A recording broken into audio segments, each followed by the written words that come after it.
전국 공무원 노동자 제천25 사무국장을 맡고 있는 권범수입니다. 여러분께 연금 민영화만이 아니라 박근혜 정권의 모든 민영화 정책을 폐기시키는 그런 투쟁의 의지를 갖고 인사드립니다. 투쟁!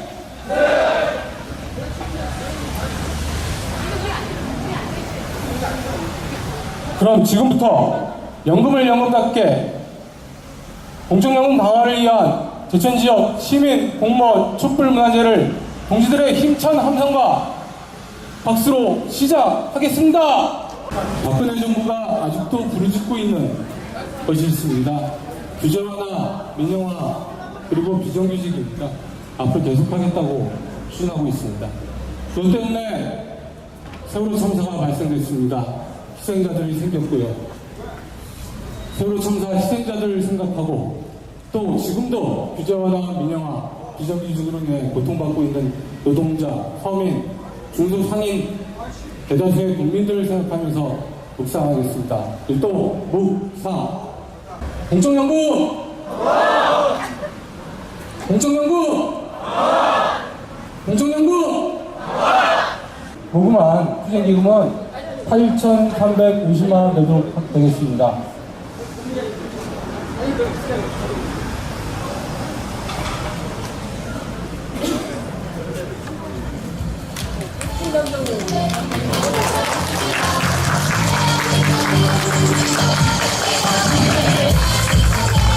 지부의 제천25의 투쟁깃발입니다. 전국공무원 노동조합에서 내려온 투쟁을 열심히 하라, 그리고 연금을 꼭 지키자, 함께 투쟁하자는 의미의 깃발입니다. 전달해 주시기 바랍니다.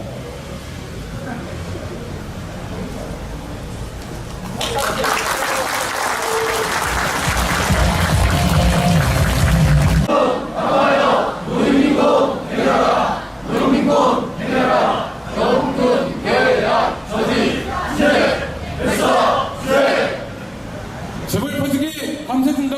연금복지 강화하라. 연금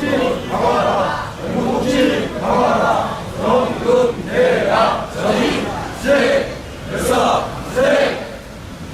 연금을 연금답게 공적연금 강화를 위한 대전지역 시민공무원 촛불문화제에 참석해주신 대천시 공무원, 그 다음에 시민 여러분들, 또 가족 고맙고, 또 멀리서 공적연금 강화와 민영화 반대를 위해서 함께 촛불을 들고자 달려오신 민노총 중본부 동지들과 또 공무원노조 중본부 각 시군지역 지부장과 간부 공무원들께 진심으로 감사를 드립니다. 여러분, 아까도 말씀드렸지만 우리 사회가 정말 행복한가? 안녕하십니까의 대자부로 시작해서 지난 철도 파업, 그 다음에 계속된 시민사회단체와 또 노동조합에서의 민영화 반대 시, 세월호 특별법 제정, 이렇게 무수하게 왔지만 아직까지 우리의 힘이 부족한가? 정부는 꿈쩍도 안 하고 있습니다. 오늘 촛불이 제천 지역에서 지펴오르는 촛불이 다시 전국에서 우리의 사회를 좀 더 건강하고 안전하게 나갈 수 있는 시발점이 됐으면 좋겠습니다. 그런 의미에서 여러분들이 바로 촛불을 주는 여러분들이 가장 사랑스럽고 아름답습니다.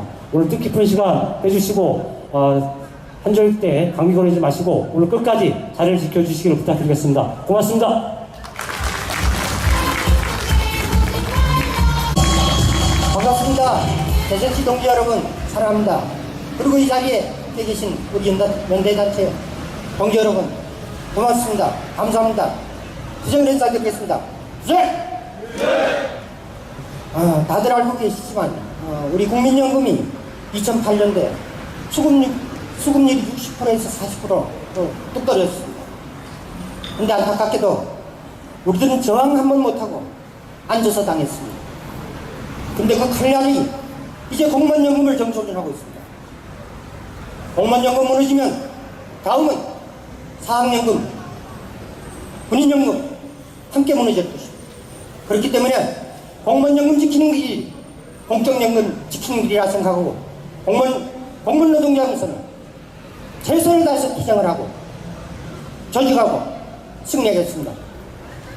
자본동지 여러분, 그리고 이 자리에 계시는 시민 여러분, 박근혜 대통령이 어떻게 대통령으로 당선이 되었습니까? 국민 대통합과 복지정책 공약으로 인해서 대통령이 됐습니다. 그런데 그 공약은 이제 온데간데 없이 사라졌습니다. 더욱이 안타까운 것은 대화야 타협 정치조차도 없었다는 겁니다.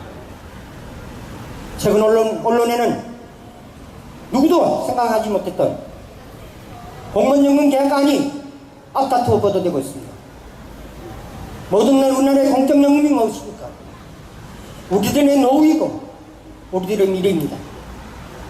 그런데 정부와 새누리당이 우리들의 노후와 미래를 송두째 빼앗겠다고 달려들고 있습니다. 현실이 너무나 안타깝습니다. 우리들이 할 수 있는 것은 오로지 우리 모두 함께 분노하고 함께 힘을 모아, 그리고 그 대상이 정부가 되든 새누리당이든 나아가서 청와대가 되든 지금부터는 당당하게 맞서야 모든 걸 지킬 수 있습니다. 공무원연금 재정이 왜 악화되었습니까? 정부가 제 역할을 하지 않아서 그렇습니다. IMF 구조조정, 철도의 공사화, 그리고 공무원연금에 대한 정부 부담금을 정부가 납부하지 않아서 공무원연금 재정 수지가 악화되고 있습니다. 공무원 노동조합에서 따져봤습니다. 2013년 기준으로 32조가 넘는 천문학적인 금액을 정부가 납부하지 않고 있습니다. 그래서 공무원연금이 재정이 더욱더 악화되고 있습니다. 그럼에도 정부는 어떠한 행동을 하고 있습니까? 국민연금과 공무원연금의 차이점에 대해서는 이런 방구도 하지 않습니다. 단순한 수령금만 가지고 국민들의 눈을 속이고 국민들의 귀를 속이고 있습니다. 형제 여러분, 우린 지난 9월 22일 국회에서 새누리당과 정부에게 강력한 경고를 냈습니다. 만약에 우리 경고를 무시하고 공무원연금 수급자인 공무원들이 빠진 그런 연금 계약을 시도할 경우에는 우리 100만 공무원과 그 가족들이 청구를 위해서 기필코 막아내겠습니다. 형제 여러분, 그날이 11월 1일이 될 것입니다. 이 자리에 계신 현대단체 동지 여러분, 함께해 주십시오. 공무원 노동조합이 공적연금을 강화시키고 대한민국 복지의 근간을 지켜나가겠습니다. 고맙습니다. 공적연금! 공적연금! 공적연금! 파우타기 시작!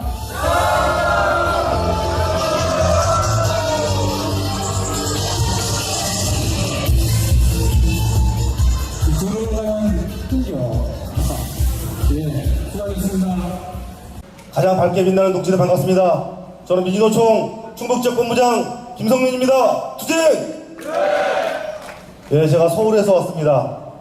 어제 중집을 마치고 지하철을 타고 청량역으로 가는데 노인분들이 굉장히 많았습니다.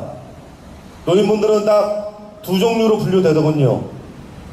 두루마를 끌고 다니면서 부인이 밀고 할아버지가 끌고 가는 노인분이 계셨고, 또 어떤 노인분은 엇들어진 등산복을 입으시고 어디 등산을 갔다 오시는 그런 모습들을 봤습니다. 그 노동을 하시는 그 노인분들도 아마 게으르지 않고 열심히 살아왔을진데 왜 그렇게 됐겠을까, 이렇게 생각했습니다.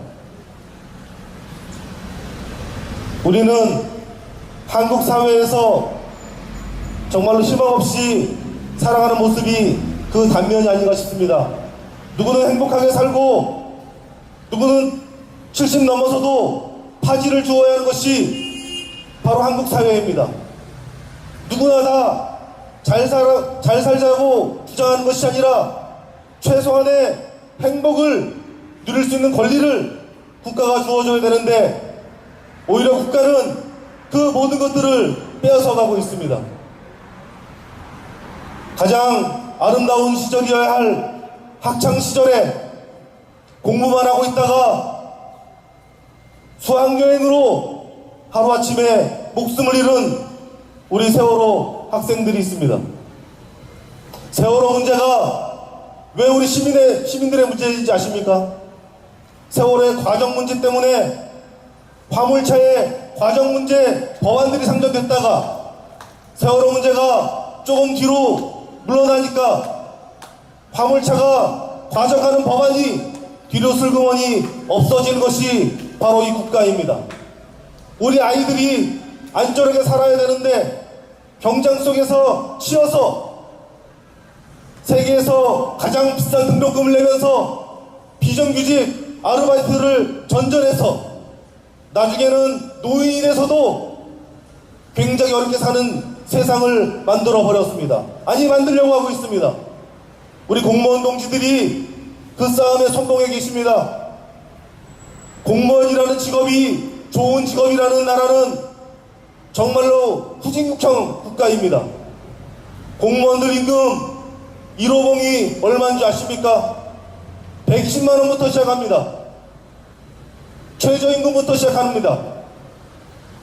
거기에 일반 사기업에서도 있는 그런 복지 혜택들 거의 없습니다. 대부분은 정년 퇴직해서 연금으로 보상해주겠다는 것이 바로 국가에서 했던 얘기였습니다. 그런데 그것마저도 돈이 들어간다고 없애려고 하고 있습니다.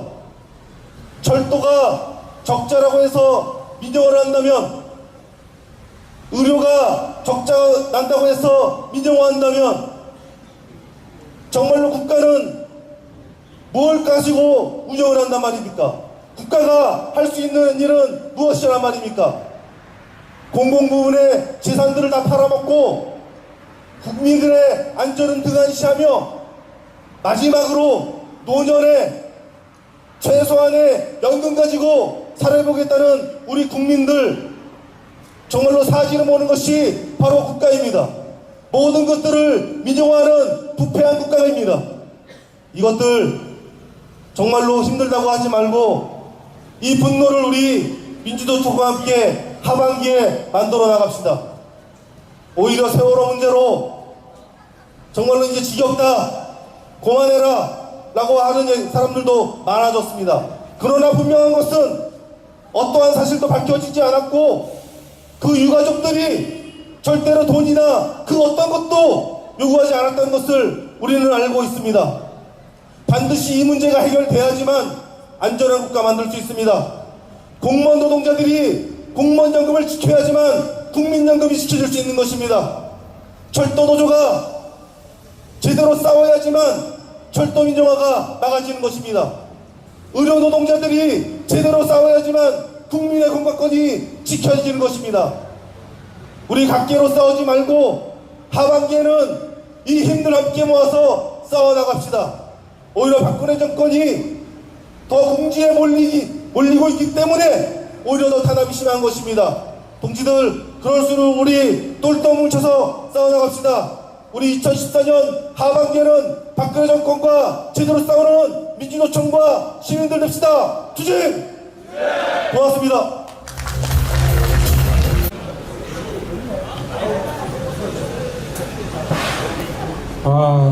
노인 빈곤율 OECD 1위입니다. 은퇴 연령 OECD 2위예요. 자살률 OECD 10년째 독보적인 1위입니다. 저출산율 세계 1위고요. 이혼율 세계 1위입니다. 물가 상승률 세계 1위입니다. 상대적 빈곤율 OECD 1위고요. 아까 본부장님이 말씀을 잘못하셨습니다. 대학 등록금은 세계 1위가 아니고 2위라 합니다. 네, 2위입니다.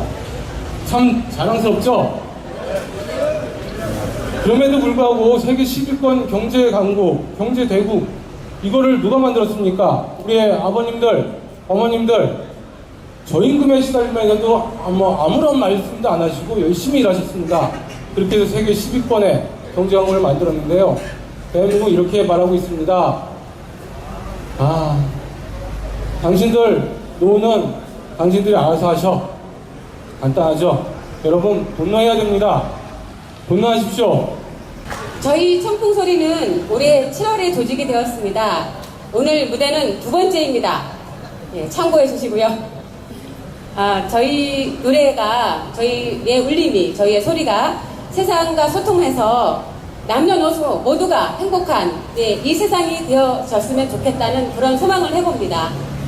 여러분들께 오늘 들려드리는 곡은요, 세 곡을 준비했어요. 첫 번째 곡은 민들레처럼이고요. 꽃다지가 불렀죠. 두 번째는 여러분들도 아마 많이 들어보셨을 거예요. 바위처럼이라는 노래이고요.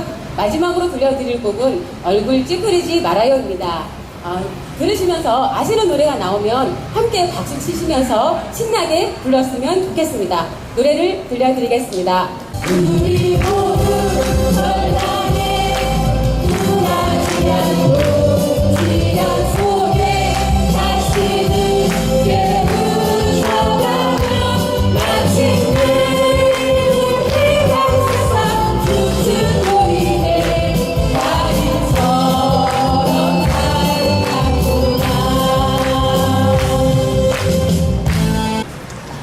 네, 아까 대회사 했던 제천시 지부장 김주영입니다. 지금 새누리당과 정부 청와대에서는 현금연금학회라는 대부분이 금융과 보험사의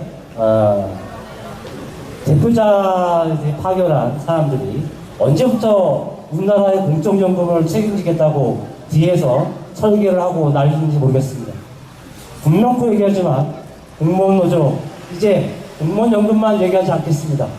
반드시 우리 대천 지역 시민과 공무원과 함께 공적연금 강화를 위해서 전진할 것입니다. 그 자리에 제가 앞에 서겠습니다. 그리고 우리 제천시 지부가 앞에 서겠습니다. 제천 지역 시민, 공무원 그리고 연대단체 여러분들 함께 공적연금 사수를 위해서 함께 끝까지 이길 때까지 싸워보겠습니다. 투쟁! 네, 여러분 반갑습니다. 김성중장 이광입니다. 여러분도 잘 아시는 것처럼 권리위에 잠자는 자 보호받지 못한다고 했습니다. 단순하게 저희가 우리의 노후만이 아니고 온 국민의 노후를 책임진다는 각오로 이번 공적연금 사수를 위한 투쟁 끝까지 함께 했으면 좋겠습니다. 끝까지 함께 하겠습니다. 투쟁! 네, 반갑습니다. 저희는 지난 7월 1일자로 통합된 청주시 지부장 지헌성입니다. 반갑습니다. 네, 청주시 통합 이후에 부서가 정말 많이 늘었습니다. 150개 정도 부서가 되었는데요. 저희 순회를 다 마쳤습니다. 지금 우리 청주시 지부 한 900여 명 투쟁기금 같이 하고 있고요. 우리 전 직원 2,700명 우리 조합원이 직원들이 전체가 함께 할 수 있도록 조직할 거고요. 여러분들 공무원의 책임이라는 게 있죠. 예, 국민을 책임진다라고 헌법에 규정이 되어 있더라고요. 오늘 여러분들 오늘 공무원만 잘 먹고 잘 살기 위해서 온 건 아니죠. 예, 우리 대한민국 5천만 국민들이 정말 노후를 사람으로 태어나가지고 노후를 행복하게 맞이할 수 있는 것, 그것이 바로 인간적인 삶이라고 보고 있습니다. 근데 잘 아시겠지만 국가는 그거를 포기를 좀 하고 있는 것 같습니다. 우리나라 재벌 뉴스 인터넷 신문을 보니까 지난 5년 동안 10개 대기업이 자기 재산이 실제 540조가 늘어났다고 합니다. 국가는 어쨌든 국가의 책임은 우리 국민들이 정말 행복하고 생명과 재산을 지키는 책임인데 우리 국가는 재벌 대기업을 위한 국가인 것 같습니다. 어쨌든 우리 공무원은 국민을 책임진다고 했습니다. 여러분들 이번 공무원연금법 개정하는 거, 계약하는 거 반드시 저지하고 우리 국민연금, 우리 국민들이 행복한 노후를 맞이할 수 있도록 함께 투쟁했으면 좋겠습니다. 그 길에 우리 청주시 지부 함께 하겠다는 약속을 드리면서 투쟁으로 인사하겠습니다. 투쟁!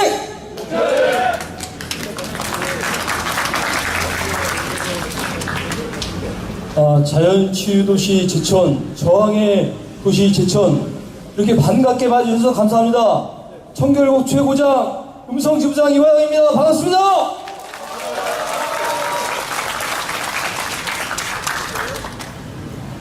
동료 여러분, 아파트에 사시는 분들 많을 겁니다. 층간 소음이 있으면 어떻게 해야 되죠? 칼 들고 윗집으로 올라가나요? 그렇게 하면 안 되죠. 층간 소음이 있으면 윗집하고 잘 협의해서 아파트 잘못 진 시행사 쫓아가서 보수공사 요구하고 층간 소음 없도록 하자고서 요구해야 되겠죠? 그렇습니까?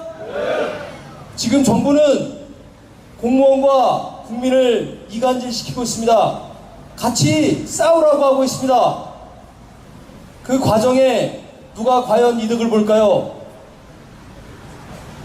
많은 보험사, 증권사, 이런 재벌들의 호주머니에 돈을 채워 넣어줘야 오는 16대 총선, 앞으로 있는 대선에 얘네들이 돈, 정치자금 줄 거 뻔하지 않습니까, 동료 여러분?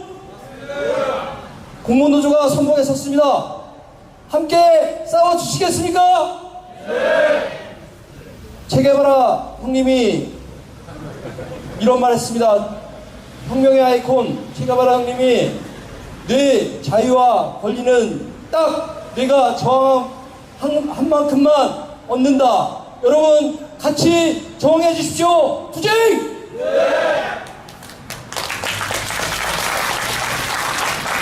반갑습니다. 전 공무원노조 근성군지부 지부장 김진홍입니다. 여러분께 수정으로 인사드리겠습니다. 수정! 할 말은 많습니다. 우리 공적연금 네 가지죠. 공무원연금, 국민연금, 사학연금, 군인연금.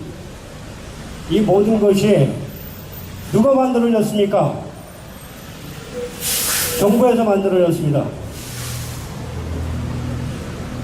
우리 공무원연금은 60년대 해석이 돼서 그때 당시에 봉급이 8,000원, 만원.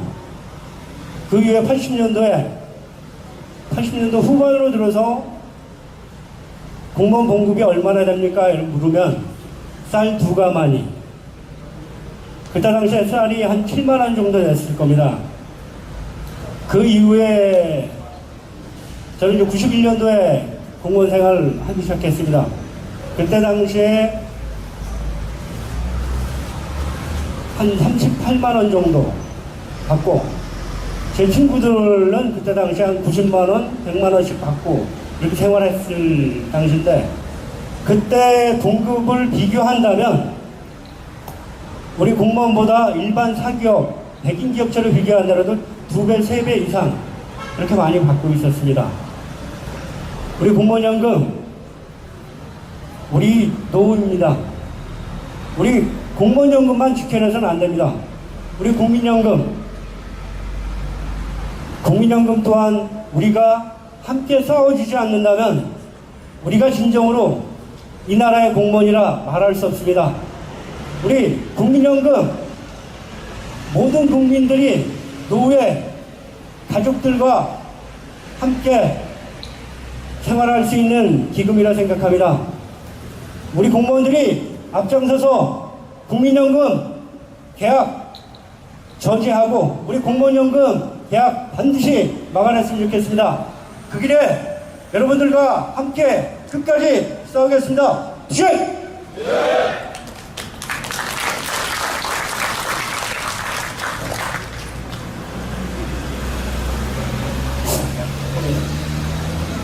안녕하십니까. 전국 공무원노동자 단양군 지부 부지부장 김월래입니다. 먼저 투쟁으로 인사 올리겠습니다. 투쟁!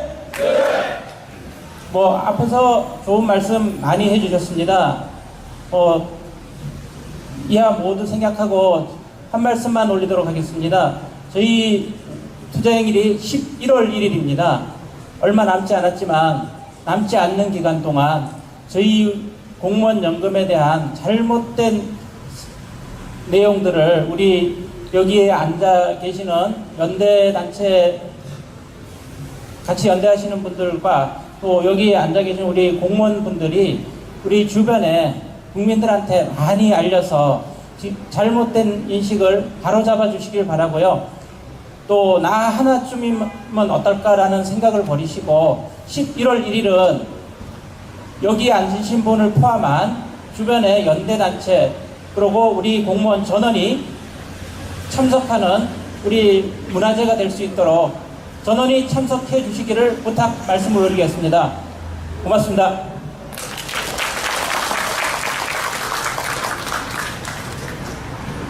제가 나올 자리는 맞습니다. 제가 충북본부는 지난 8월 20일 부정본부로 전환했습니다. 그 이후로 지부장이 한 분이 되든 10분이 되든 본부장이 갑니다. 본부장이 가면 지부장이 같이 다닙니다. 한 몸이 됐습니다. 그리고 지금 9월 19일부터 10월 2일 일정으로 우리 각 시군 읍면동까지 순회하고 있습니다. 순회 도중에 우리 제천 촛불문에서 참석했습니다. 우리 지부장들 못 오신 지부장이 2번 정도 있습니다. 보훈하고 영동입니다. 더 이상이 아니고 지부 행사가 있어서 못 왔습니다. 오늘 제천시 지부 동지 여러분, 또 연대단체 동지 여러분, 공적연금 지키는 건 딱 한 가지 있습니다. 국민연금만 안정되면 모든 공적연금 자동적으로 지키죠. 맞습니다. 제천시 지부 동지 여러분, 충북본부 믿고 따라주시고 함께 해주십시오. 충북본부가 선도투쟁을 하겠습니다. 전국 공무원 노동자분 19개국 본부가 있고 216개 지부가 있습니다. 216개 지부 전체 지부가 지금 어떤 사업을 하냐 그러면 새누리당 국회의원 30정도 하고 있습니다. 공적연금 계약을 계속할 경우 가만히 두지 않겠다. 조직하고 있습니다. 그리고 9월 22일 국회 토론회 시작도 못하게 막았습니다. 그리고 여론이 바뀌고 있습니다. 언론이 바뀌고 있습니다. 공무원들의 의견을 싣고 있습니다. 이렇게 싸움하면 됩니다. 그 역할을 우리 충북본부가 선도적으로 도전하겠습니다. 어떠한 희생과 어려움이 있다더라도 우리 연대단체 동지와 항상 늘 같이 하면서 열심히 투쟁하고 조합원들이 원할 경우 조합원들이 원하면 어떤 사람인지 즐겁게 하겠습니다. 열심히 하겠습니다. 다 같이 인사 올리겠습니다. 차렷! 동! 차렷! 절! 간단하게 제 소개를 드리겠습니다. 저는 제천 민주시민사회단체 협의회 상임 대표를 맡고 있는 김형국이라고 합니다. 네, 반갑습니다. 그 외에 철도 민영화 반대 제천 범대의 공동대표를 맡고 있고 또 뭐 그 여러 가지 하는 대표를 많이 맡고 있어서 다 소개해드리긴 그냥 하고 그냥 먹고 사는 일은 목사로 먹고 살고 있습니다. 우리 제천 지역에서는 그냥 무늬만 목사로 소문나고 맨날 저를 아는 목사님들이 그럽니다. 자기네들은 맨날 기도하러 이렇게 기도원에 가 있는데 저한테는 맨날 투쟁 현장에 가 있다고 저보고 투쟁 목사라고 맨날 얘기하고 있습니다. 지난주에는 우리 세월호 유가족들을 위한 철야 기도회 광화문에서 있어서 하룻밤 광화문에서 새고 왔는데 조금 나이가 조금 들어가는지 요즘 밤새는 게 쉽지 않더라고요. 오늘은 또 여기 촛불문화제하고 내일은 이제 또 쌀 전면 개방 반대 또 집회 광화문에서 있어서 내일 아침 9시에 또 이제 서울로 또 가야 됩니다. 제가 여기 오기 전에 잠깐 이렇게 알아보니까 우리나라의 그 대통령 각하들께서는 대통령 퇴임하면 연금이 월 1,400에서 1,500 받는답니다.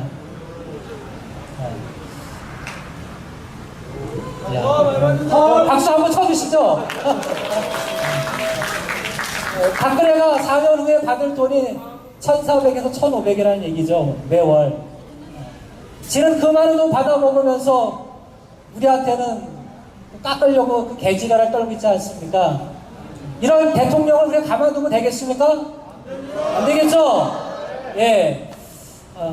제가 뭐 자주 말씀드리지만 4대강 때는 이명박을 하나님 앞에 기도했습니다. 하나님, 우리 이명박을 빨리 천국으로 데려가 주십시오.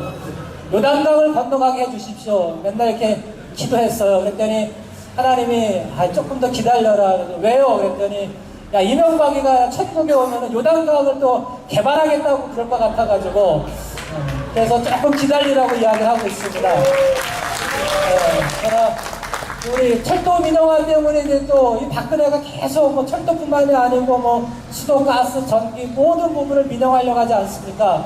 하나님, 박근혜를 어떻게 하면 좋겠습니까? 그랬더니 하나님이 이렇게 응답을 주시더라고요. 야, 박근혜를 은하철도 999에 태워서 안드로메다로 보내라! 네, 우리 철도 동지들 지금 뭐 민영화 때문에 굉장히 고생하고 있고 또 우리 공무원 동지들 또 이런 공적연금 계약 때문에 고생을 많이 하고 있는데 종교인의 한 사람으로서 정말 이 세상이, 이 땅이 정말 평등한 세상, 모두가 다 정말 행복하게 살아갈 수 있는 그런 세상을 만들어가기 위해서 여러분들의 투쟁을 적극 지지하고 여러분들을 위해서 더 큰 힘을 보태지 못하지만 날마다 기도하겠습니다. 그래서 하루속히 이명박, 박근혜 요단강 건너갈 수 있도록, 안드로메다로 갈 수 있도록, 제가 뭐 목사한테 뭐 지옥 가라고는 할 수 없고요. 그냥 요단강 건너가라고만 저는 기도하겠습니다. 하나님이 우리 기도를 들으시면 아마 빨리 데려가지 않을까 그렇게 생각합니다. 이런 건 뭐 안 걸리겠죠? 뭐 이런 발언을 해도 뭐 우리 보안 정보가 우리 친구들이 아마 안 잡아갈 거라고 생각합니다. 다만 한 가지 여러분들이 부탁드리고 싶은 것은 이러한 사회적인 현상들을 만날 때마다 가장 아쉬운 것은 많은 시민들이 나만 아니면 된다라고 생각하는 이 안일함 때문에 오늘 우리 사회가 점점 더 어려워진다고 생각합니다. 아까 우리 많은 지부장님들도 본부장님도 강조하셨지만 정말 우리가 뭉쳐야만 산다고 생각합니다. 모든 우리 공무원, 시민, 또 모든 우리 단체, 연대, 회원들, 동지들 정말 우리가 단단하게 뭉쳐서 정말 이 대한민국이 정말 평등한 세상, 누구나 행복하게 살아갈 수 있는 세상으로 만들어갈 수 있도록 함께 노력해 주시기를 부탁을 드리면서 발언을 마치도록 하겠습니다. 주제! 남천초등학교에 근무하고 있는 정교조 교사 조상연이라고 합니다. 안녕하세요. 저는 교사이고 초등학교에 근무하는 교사이고 그냥 평범한 교사입니다. 힘이 없고 불의에 대항해서 싸우고는 싶지만 힘이 약한 교사입니다. 하지만 여기에 많이 모이신 여러분들과 같이 또 각종 투쟁의 현장에서 한 목소리로 외쳐 싸우시는 많은 분들의 연대의 힘에 힘입어서 조금이라도 더 강해질 수 있는 그런 정교조 교사입니다. 네, 제가 오늘 이 자리에 나온 것은 저희 정교조 상황에 대해서 말씀을 좀 전해드리고자 하면서 동시에 우리 공적 뭐죠? 네, 여기에 힘을 합하기 위해서 나왔습니다. 여러분들 다 알다시피 작년 10월부터 저희들 정교조 상황이 굉장히 안 좋아졌습니다. 정교조는 20여 년이 넘도록 합법적인 노조에 그런 자격을 가지고 있다가 지난 2013년도 10월경에 고용노동부와 교과부가 정교조는 노조가 아니다 이렇게 일방적으로 통보를 해서 일방적인 통보를 받고 지난 1년 동안 계속 싸워오고 있습니다. 근데 그 사이에서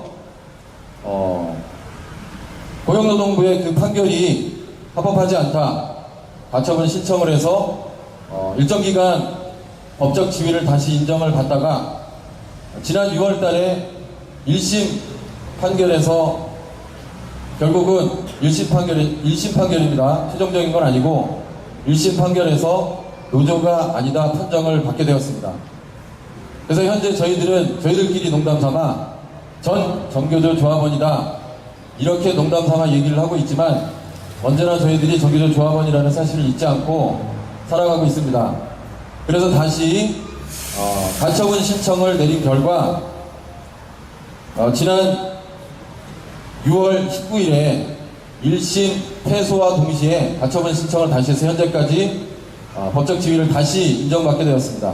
법적 지위가 인정이 되었다가 인정되지 않았다가 다시 빼앗겼다가 돌려받은 상황이 됐습니다. 지금은 아직 한시적이고요.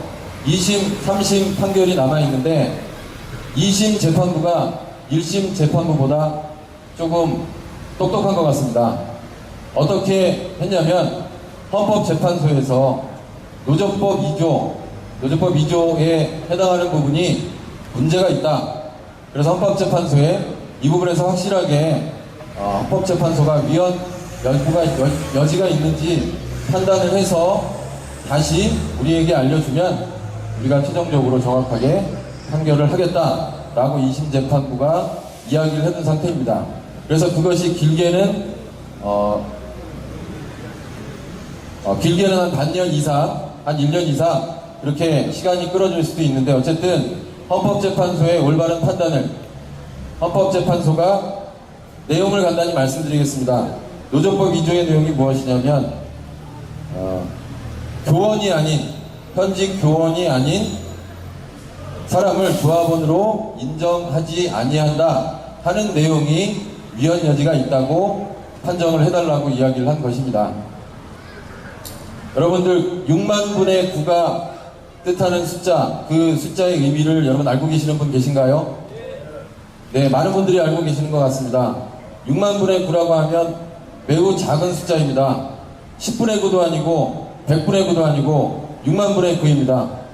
6만 분의 9라 하면 전국에 있는 정교조 조합원 6만 명 가운데 조합원이 교원이 아닌 해직된 현직 교원이 아닌 9명을 너희 노조에서 쫓아내라 라고 요구하는 것입니다.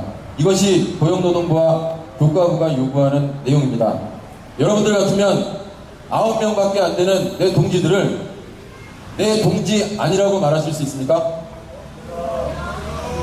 말하실 수 없을 거라고 생각합니다. 저희도 그래서 그 6만 분의 9를 버리지 않기 위해서 지난해 조합원 총투표를 실시해서 전체 조합원의 70%가 투표에 참여한 80% 가운데 70%가 우리는 이 노조원, 이 조합원들을 다 떠안고 가겠다. 법의 노조가 되는 한이 있더라도 우리는 조합원 한 사람도 버릴 수가 없다. 그런 결의를 통해서 어쩌면 우리 스스로 법의 노조가 되는 길을 선택했을지도 모르겠습니다. 하지만 어쨌든 현재 가처분 신청을 통해서 현재 법적 지위를 유지하고 있는 상황입니다. 6만 분의 9라고 하는 것은 그 6만 분의 9, 9명을 잘라내기 위한 정부의 또는 교과부의 고용노동부의 요구가 아니었을 거라고 생각합니다. 전교조를 끊기 위해 또는 공무원 노조를 끊기 위해 독재를 하는 저 정부의 독재에 가장 걸림돌이 되고 있는 신분상 교원이고 신분상 공무원인 우리들의 역할과 힘과 그런 노력들을 끊기 위한 모습들이 아니었을까 생각을 합니다. 여기 모이신 모든 분들, 저도 이 자리에 있지만 여러분 모두가 굉장히 자랑스럽습니다. 한 사람의 이익, 개인의 이익이 아니고 모든 사람의 이익, 공적인 이익을 중요하게 생각하는 여러분들이 있기 때문에 우리가 이 자리에 함께 있을 수 있는 것이고 앞으로도 계속 싸워나갈 수 있는 것이라고 생각을 합니다. 저희 정교조도 앞으로 자꾸 생각이 안 나네요. 네, 죄송합니다. 공적연금 강화, 그리고 민영화 저지, 그리고 세월호 특별법 제정을 위한 투쟁에 항상 함께하도록 하겠습니다. 감사합니다. 사무국장을 맡고 있는 최성호라고 합니다. 반갑습니다. 여러분, 이 사람은 여러 가지로 친해질 수 있지만 가장 확실하게 서로 친해질 수 있는 통로는 상처라고 생각합니다. 오늘 대한민국에 불행하게도 많은 사람들이 이런저런 아픔들로 괴로워하는 모습을 돌아가면서 저는 계속 보고 있습니다. 만약에 우리가 아플 때, 상처를 입거나 고통을 겪을 때, 외로움을 겪고 있을 때, 그때 혼자 있으면 여러분 그건 정말 서글프고 아프고 희망을 갖기 힘든 그런 일이 될 겁니다. 그러나 아프고 상처를 입었을 때 혼자 있지 않고 그렇게 아픔을 겪고 있는 사람들이 뭉치면 놀라운 일이 일어납니다. 그럼 그때 우리가 더 이상 약하지 않다는 것을 깨닫게 되고요. 그 다음 우리가 모여서 단순하게 약하지 않은 정도가 아니라 세상을 바꿀 수 있는 힘이 있다는 것을 깨닫게 되고요. 그리고 결국에는 세상을 바꾸고 더 이상 우리와 같은 아픔이 다시 일어나지 않도록 예방할 수 있는 그런 일들을 만들 수 있게 된다는 것이죠. 여러분, 역사는 그렇게 발전하는 것입니다. 역사는 상처와 고통을 입은 사람들이 절망하거나 좌절하지 않고 서로 모여서 그 상처를 보듬고 그 상처를 통하여서 더 강한 이들이 됐을 때, 더 큰 나가 됐을 때 그때 역사가 바뀌기 시작한다라는 겁니다. 지금 충북 지역을 비롯해서 전국에서 제천을 주목하고 있습니다. 왜냐하면 제천에서 한 3, 4년 전부터 아픔을 겪고 있는 이들이 그냥 패배감으로, 좌절감으로 그냥 앉아있지 않고 모여서 우리가 왜 이렇게 아파야 하는지, 우리가 왜 고통을 받아야 하는지, 이 나라는 어떻게 돌아가고 있는 것인지 토론하고 배우고 서로 힘을 모으고 단결하기 시작했다는 것이죠. 그리고 그 단결하는 정도가 그냥 저러다 말겠지 했는데 지속적이고도 더욱 강해지는 모습으로 점점 운동 규모가 커지는 방향으로 성장하고 있다. 그래서 여러분, 주변에 충북 지역에 여러분 아시는 단체들이나 다른 지역에 가면 제천이 부럽다라는 소리를 여러분 들으실 수 있을 겁니다. 오늘 이 자리에 우리 공무원 조합원 우리 동지들 많이 들어오셨는데요. 여러분, 앞으로 제천에 아프고 상처 입은 이들이 있다면 그들과 꼭 함께 해주십시오. 그래서 절대로 아프고 상처 입은 이들이 혼자 있지 않도록 같이 뭉쳐서 더 큰 힘이 되고, 그래서 세상을 바꾸는 일까지 나아갈 수 있도록 함께 해주시기를 간절히 바랍니다. 여러분, 세월호 사건 아직 끝나지 않았습니다. 대한민국에 살아있는 양심들이 이 시간에도 우리 세월호 가족들과 함께하면서 그들을 보듬으면서 저들을 위하여 외치면서 함께 싸우고 있습니다. 우리 그 자리에 우리 전국 공무원 노조 우리 조합원 동지들이 또 이렇게 큰 힘으로 같이 뭉쳐서 더 아름다운 일들을 만들어낼 수 있을 거라고 저는 생각합니다. 11월 1일 집회 저도 올라갈 겁니다. 전국에서 많은 양심들이 올라갈 것입니다. 여러분, 이 일은 그렇게 만들어지는 겁니다. 세상은, 역사는 그렇게 바뀌어가는 겁니다. 우리가 지금 당하는 게 아닙니다. 새로운 세상을 만들고 있는 것입니다. 공무원 동지 여러분, 이 자랑찬 길에 열렬히 함께 하시는 우리 모든 공무원 노조 조합원 동지들 되시기를 간절히 바랍니다. 감사합니다.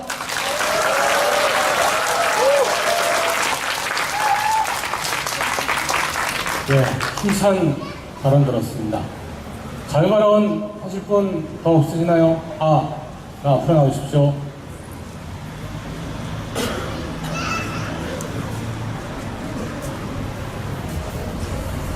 네, 반갑습니다. 저는 철도 민영화 저지를 위한 싸움들을 지속해 왔습니다. 제천 대책위에서 활동하고 있는 안우춘이라고 합니다. 반갑습니다. 네, 사실 이 자리가 이렇게 많은 노동자들과 그리고 시민들이 꽉 찬 게 처음은 아닙니다. 이미 지난 겨울 내내 철도 노동자들이 이 자리를 지키면서 철도 민영화를 막기 위해서 우리 국민들의 생명과 안전을 지키기 위해서 싸웠던 자리입니다. 네, 그 자리에 다시 공무원 노동자들이 공적연금 강화를 위한 싸움들을 진행하고 있어서 무척이나 반갑습니다. 그리고 또한 철도 노동자들의 싸움과 그리고 공무원 노동자들의 싸움이 결코 다르지 않다는 점들도 같이 생각해야 될 것 같습니다. 철도 노동자들이 한창 싸울 때 정부와 그리고 모든 여론들이 이렇게 얘기를 했습니다. 철도 노동자들이 마치 커다란 특권을 가지고 있는 것처럼 연봉 얼마를 받는다는 등 이런 얘기들을 해왔습니다. 그런데 지금도 똑같은 여론몰이를 하고 있습니다. 공무원 노동자들이 마치 무슨 커다란 특권을 누리고 있느냐 이렇게 모든 언론들이 얘기하고 있지 않습니까? 그런데 제가 일 때문에 여러 공무원분들을 많이 만납니다. 그들에게 저는 하나도 특권을 느껴본 적이 없습니다. 오히려 과중한 업무 그리고 수많은 스트레스 그것 때문에 쓰러지는 노동자들을 보았습니다. 저는 이렇게 생각하는 많은 시민들이 있다는 점들을 여러분에게 말씀드리고 싶습니다. 절대 여론이 어떻게 얘기를 하든 사실 여론이라기보다는 보수 언론들이라고 얘기할 수 있을 텐데요. 그들이 어떤 얘기를 하든 믿지 마십시오. 그리고 여러분 곁에 그것과 다르게 생각하는 많은 시민들이 있다는 점들을 꼭 염두에 두시고 힘있게 뚜벅뚜벅 나아가셨으면 좋겠습니다. 그럴 때 함께 싸우는 여러 시민들, 동지들이 늘어날 거라고 생각합니다. 저는 마지막으로 잠깐 다른 공적 영역에 대해서 잠깐 말씀을 드리고 싶습니다. 우리 국민들의 생명, 건강과 가장 밀접한 관계가 있는 게 사실은 의료 부문입니다. 그래서 의료 민영화에 대해서 많은 시민들, 국민들이 반대하고 거부하고 있습니다. 그래서 의료 민영화 저지를 위한 대책위에서 서명을 받고 있습니다. 그런데 단 8개월 만에 200만이라고 하는 국민들이 서명을 해주셨습니다. 그리고 7월 22일 보건의료 노동자들이 이 의료 민영화를 막기 위한 파업에 들어갔을 때는 하루 만에 60만 명이나 되는 많은 시민들이 의료 민영화에 반대하는 서명을 했습니다. 그런데 이런 많은 국민들의 거부에도 불구하고 박근혜 정부가 의료 민영화를 전면화시키려고 하고 있습니다. 8월 16일에는 12일에는 제6차 투자 활성화 대책 이런 얘기들을 하면서 의료 민영화를 전면화시키려고 하고 있습니다. 그런데 이런 대다수 국민들이 반대하는 의료 민영화에 대다수 국민들이 반대함에도 불구하고 추진하고 있는 이 의료 민영화가 얼마나 실속이 있겠습니까? 졸속적일 수밖에 없습니다. 그리고 또한 비민주적일 수밖에 없습니다. 최근에 싸널병원에 대해서 들어보셨죠? 완전히 국민 망신을 당했습니다. 제주도의 제1 영리병원을 만들려고 하는 싸널병원에 승인을 해주려다가 이 싸널병원의 대표가 중국에서 구속되어 있다는 사실을 알게 됐습니다. 그리고 대주주인 2개의 지주회사도 모두 망한 상태라는 것이 드러났습니다. 이런 것도 하나도 알아보지도 않은 채 그저 조급하게 의료 민영화를 추진하기 위해서 이런 영리병원을 하려고 했던 것입니다. 이런 졸속적이고 비민주적인 이런 의료 민영화에 대해서 막아야 한다고 생각합니다. 공적연금 그리고 공무원연금은 하향 평준화되면 안 됩니다. 또한 의료 민영화도 더욱 악화되어서는 안 됩니다. 이 두 가지 싸움 그리고 철도 민영화도 더 이상 국민들의 생명을 위협하는 것으로 나아가서는 안 된다고 생각합니다. 이 모든 것들을 함께 내걸고 같이 싸웠으면 좋겠습니다. 네, 고맙습니다. 다른 싸움에서도 함께 어깨 걸고 싸우겠습니다. 고맙습니다. 참 잘생기셨죠?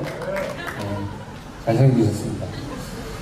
공무원노조 조합원 동지 여러분, 우리는 외롭지 않습니다. 정부와 그리고 보수 언론에서 우리와 공무원과 국민을 편가르게 하기 위해서 공무원 임금을 깎고 그리고 연금을 깎기 위해서 편가르기를 하고 있습니다. 그렇지만 지금 우리 옆에는 깨어있는 노동자와 서민 그리고 중소상인 우리 같은 식구들이 가족들이 친척들이 이웃들이 있습니다. 우리는 반드시 승리할 것이라고 믿습니다. 방금 전에 그 자유발언에서 나왔던 얘기가 있습니다. 의료 민영화 얘기. 잘 이해는 안 되죠? 의료가 지금 국가가 하는 의료도 있지만 대부분이 사적 영역에 있다라고 생각들을 하셨을 겁니다. 그래도 무슨 민영화냐 이렇게 얘기하실 수도 있는데요. 우리 공적연금 민영화랑 공무원연금 민영화랑 비슷한 원리입니다. 영상 하나 준비했습니다. 영상 보시면 이해가 좀 빠를 겁니다.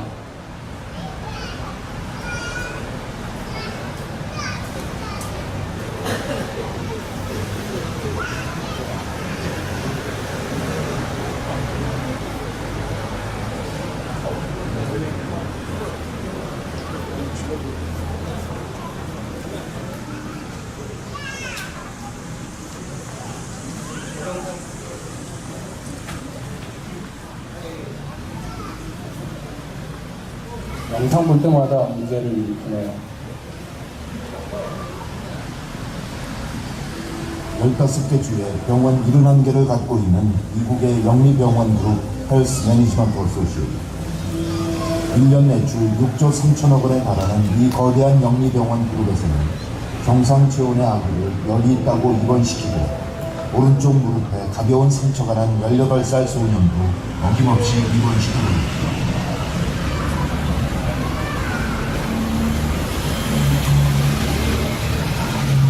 비싼 입원비를 받아내려는 형태로 보이는데 내부 고발자들의 증언에 따르면 의사들은 응급실을 찾은 환자의 20% 이상을, 특히 65세 이상 노인의 50% 이상을 입원시키라는 지침을 받았다고 합니다. 목표량을 채우지 못하거나 지시를 거부하면 가차없이 해고당했답니다. 이 병원은 지금 다른 대형 영리병원 그룹들과 함께 당국의 조사를 받고 있다. 불법 사기 행각으로 막대한 돈을 벌어들이는 미국의 영리병원. 도대체 왜 이런 일들이 벌어지는 것일까?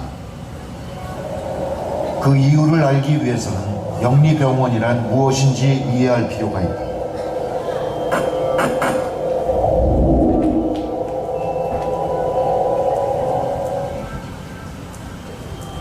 보통 병원은 국공립병원과 민간병원으로 나뉘고 민간병원은 다시 비영리병원과 영리병원으로 나뉜다. 이 중에서 영리병원은 일반 기업체와 마찬가지로 이윤을 내는 게 목표이다.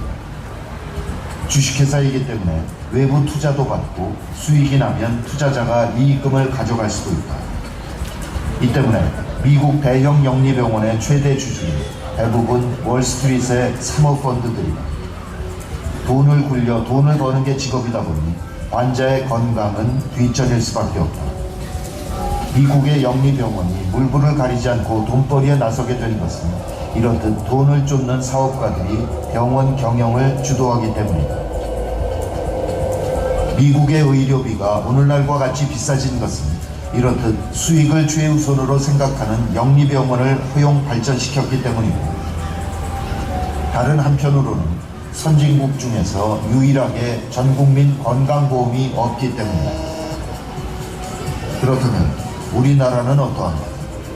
우리나라는 전국민이 의무적으로 가입하는 국민건강보험이 있고 병원은 법에 따라 비영리로 운영되도록 규정되어 왔다.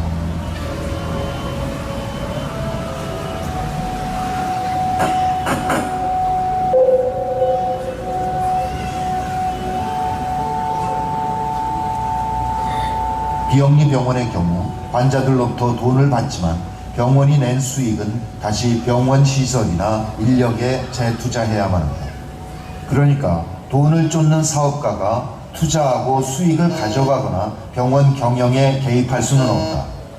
이는 병원이 지나치게 상업성을 추구하는 것을 막기 위한 최소한의 장치이다.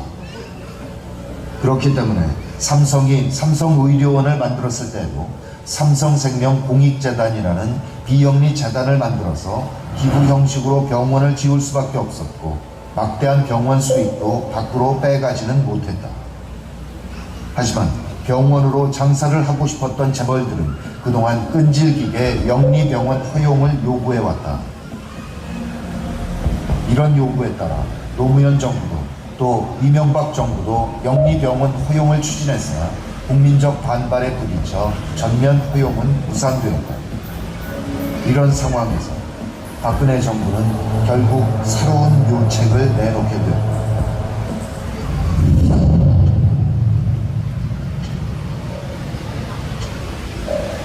정부는 지난 12월 4차 투자 활성화 대책을 발표, 조만간 병원의 영리자회사 설립을 허용할 것이라고 밝혔다. 각종 부대 사업을 할 수 있는 자회사를 허용해 병원에게 돈을 벌게 해준다는 것. 영리병원에 대한 반대 여론이 거세니까 병원은 비영리로 그대로 두되 자회사만 일반 영리기업처럼 운영하게 한다는 것이다. 정부에서는 돈 버는 일은 자회사가 하기 때문에 의사들은 병원 매출에 구애받지 않고 소신껏 진료할 수 있을 것이라고 말합니다. 만약 허용되는 부대 사업이 진료와 무관하다면, 그러니까 과거처럼 병원 주차장, 장례식장, 식당 같은 사업이라면 그럴 수도 있겠다. 하지만 이번 대책에는 의약품, 의료기기 등 환자의 몸과 관련된 모든 분야가 부대 사업으로 허용된다. 이런 상황에서 의사들이 과연 환자의 건강을 최우선으로 여기며 진료에 임할 수 있을까?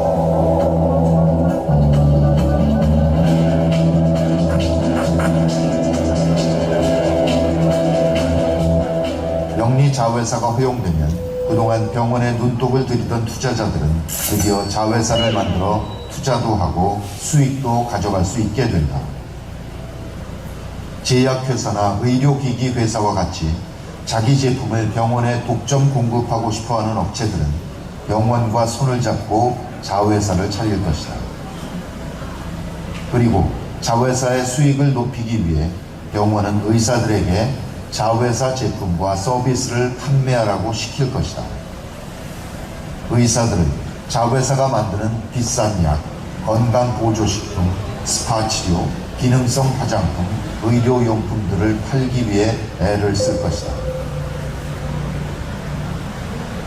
또한 자회사로부터 MRI 같은 비싼 기계를 납품받게 되면 그 기계값을 꼽기 위해 비싼 검사나 수술을 권장할 수도 있다.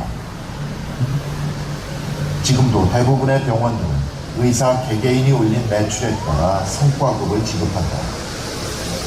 이 때문에 굳이 안 해도 되는 비싼 검사나 수술을 권하는 의사들이 많아지고 있다. 40~50만 원에 달하는 비싼 MRI 검사, 가급적 피해야 하는 관절 수술, 응급 상황에서만 실시해야 하는 척추 수술, 그리고 최근 문제가 됐던 갑상선 암 수술까지. 의사보다 의학 지식이 없는 환자들은 속수무책 당할 수밖에 없다. 비싼 치료비도 억울하지만 각종 후유증과 의료사고의 위험도 심각한 문제이다. 애초 받지 않아도 되었을 무릎 수술 때문에 영구 장애 판정을 받게 된 27살 청년.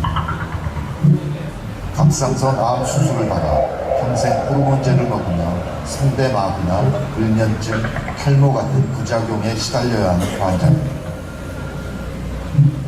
한 네트워크 치과의 내부 문건에서는 스케일링 중 치아를 건드려 일부러 입을 시리게 하라는 내용이 발견되기도 했다. 이렇듯 돈 때문에 벌어지는 한국 병원의 과잉지는 이미 도를 넘어섰고 정부의 관리 감독도 제 역할을 해내지 못하고 있다. 이런 상황에서 병원을 사실상 지배할 수 있는 외부 자본이 자회사를 통해 들어오고 부대 사업까지 허용되면 영리화의 폐해는 걷잡을 수 없을 정도로 심각해질 것이다. 정부는 영리병원은 허용할 의사가 없다고 주장하지만 자회사라는 중간 단계를 하나 넣었을 뿐이지 근본 작동 구조는 미국의 영리병원과 크게 다를 바가 없다.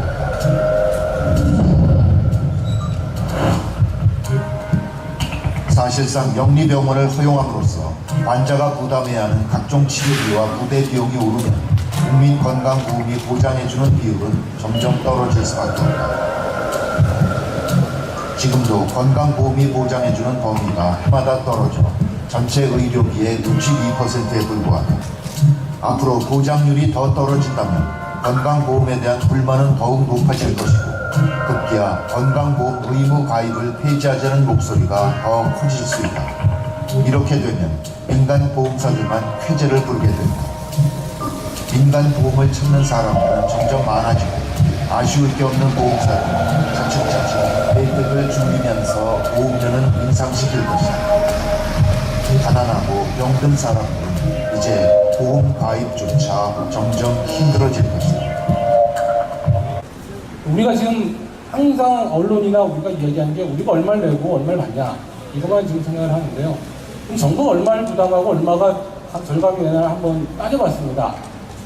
뭐냐면 우리가 지금 현재는 7%를 내요. 정부에서 연금을 7%를 내줍니다. 똑같게. 우리 사용자니까요. 그리고 퇴직금이 공무원들은 없습니다. 퇴직수당이라 해서 한 30몇 프로 정도 민간 사업장에 30몇 프로 정도 수당을 주는데 그거를 부담하는 게 매년 정부가 2.6%를 부담합니다. 9.6%죠. 거기다가 적자가 난다라고 이야기를 하면서 더 부담해 주는 게 다 포함해서 11.2%예요. 그러니까 연금이든 퇴직금이든 다 포함해서 11.2%를 현재 부담을 해주고 있는데 정부가 지금 한국연금학회 대로 개정을 하게 되면 이렇게 얘기했습니다. 10% 내년도를 10%로 하도록 하겠다. 그럼 정부도 10%를 내겠죠. 거기다가 아까 말씀드렸죠. 2.6%를 퇴직수당을 정부가 부담한다. 그럼 12.6%입니다. 현재는 11.2%를 부담하는데요. 개정하면 12.6%를 부담하게 돼요. 그게 얼마 정도가 정부가 추가 부담해야 되냐면 연간 2조 원입니다. 지금보다 2조 원 더 추가 부담해야 된다는 얘기가 나오는 거고요. 퇴직수당을 민간 사업장과 비슷하게 맞춰주겠다라고 또 얘기를 얼핏 확정은 안 했지만 이야기를 흘리는데요. 민간 사업장 수준하면 연간 8.3% 부담해야 돼요. 10% 연금보험료 플러스 8.3%면 18.3%를 정부가 부담하는데요. 그럼 얼마냐면 연간 8조 원에서 9조 원 정도 됩니다. 더 부담해야 돼요. 지금보다. 그러니까 재정 적자 때문에 재정이 많이 들어서 한다는 건 거짓말이라는 겁니다. 그렇게 더 부담하고도 우리 공무원 노동자들이 받는 연금은 주는 겁니다. 나머지 다 어디로 갔습니까? 어디죠? 재벌보험사잖아요. 재벌보험사로 가는 겁니다. 그렇게 이해하시면 돼요. 아셨죠? 한 번 더 하겠습니다. 공적연금! 공적연금! 공적연금!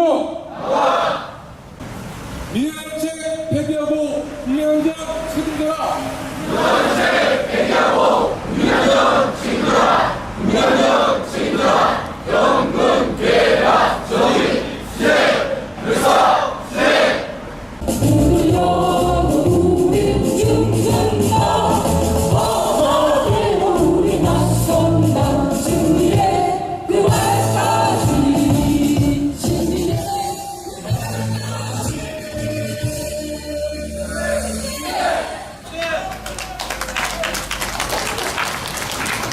함께해 주신 고맙습니다. 수고하셨습니다.